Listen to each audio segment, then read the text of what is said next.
Stadium হচ্ছে Bangabandhu stadium, এটার ব্যাপারে কোনো সিদ্ধান্ত আসবে কিনা বা বঙ্গবন্ধু স্টেডিয়ামের নাম পরিবর্তনের ব্যাপারে? নাম পরিবর্তনের বিষয়ে আমাদের উপদেষ্টা পর্যায়ের একটা কমিটি হয়েছে। সেই কমিটি একটা প্রস্তাবনা দিলে তার ভিত্তিতে ওইটা একটা জেনারেল ডিসিশন হবে, কারণ আপনারা জানেন যে হাজার হাজার নাম আছে এরকম। তো সেটাই সেই জেনারেল ডিসিশনের ভিত্তিতে সিদ্ধান্তটা আসবে।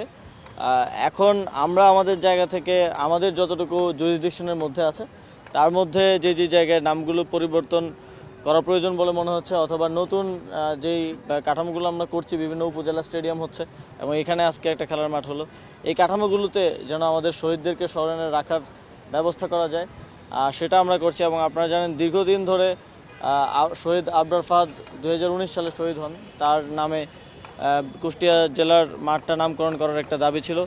আবরার ফাহাদের পরিবারের পক্ষ থেকে এই দাবিটা ছিল। তো সেই জায়গা থেকে কুষ্টিয়া জেলা স্টেডিয়ামটার নাম আবরার ফাহাদ স্টেডিয়াম নামে করা হয়েছে।